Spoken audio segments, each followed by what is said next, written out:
চট্টগ্রাম শাহ আমানত বিমানবন্দরের রানওয়ে 2-3-তে আগুনে পুড়ছে নেপচুন এয়ারলাইন্সের এয়ারবাস 230। 65 জন প্যাসেঞ্জার এবং ক্রু নিয়ে অবতরণের সময় টেক্সওয়ে ব্রাভো পয়েন্টে ছিটকে পড়ে আগুন ধরে যায় প্রতীকী বিমানটিতে।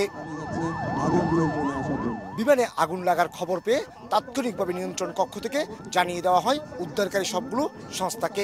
আগুন নেভানোর কাজ শুরু করে ফায়ার সার্ভিসের একাধিক টিম। হতাহতদের উদ্ধারের পাশাপাশি পরিস্থিতি নিয়ন্ত্রণে ঘটনাস্থলে ছুটে আসে সেনাবাহিনী, পুলিশ সহ সরকারি সব সংস্থা। অলরেডি একটা ফিজিবিলিটি স্টাডি করা হয়েছে। ইমিডিয়েট যে আমাদের রানওয়েটা মেরামতের কাজ এই শুষ্ক মৌসুমে শুরু হয়ে যাবে এবং পরবর্তীতে আমরা এটা আরো কিভাবে আপগ্রেডেশন করতে পারি আমাদের সে অনুযায়ী আমাদের সকল প্রকার প্রয়াস থাকবে।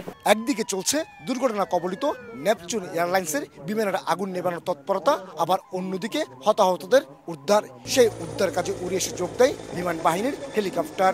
হাসপাতালের পথে হতাহতদের নিয়ে ছুটছে একের পর এক অ্যাম্বুলেন্স। সব অর্গানাইজেশন একসাথে সমন্বিতভাবে তারা কাজ করতে পারছে কিনা সেইটা দেখা, এবং এটা একটা ইভ্যালুয়েশন টিম ছিল আজকে যারা এই পুরো জিনিসটা ইভ্যালুয়েট করেছে, এবং অ্যাট দ্য এন্ড ওরা কিন্তু আমাদের কাছে এই ইভ্যালুয়েশন রিপোর্টটা পাঠাবে। সেই অনুযায়ী যেসব জায়গাতে আমাদের দুর্বলতা ছিল, আমরা জীবন এবং সম্পদ বাঁচাতে পারি, সেগুলো আমরা বিবেচনায় নিয়ে ভবিষ্যতে আমরা এগিয়ে যাব।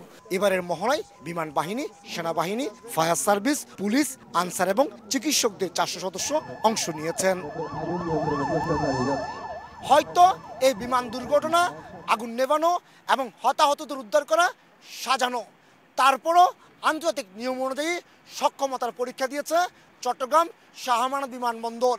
অগ্নি দুর্ঘটনা কবলিত বিমানটিকে উদ্ধার করা, হতাহতদেরকে হাসপাতালে নেওয়ার ক্ষেত্রে সময় লেগেছে মাত্র 15 মিনিট।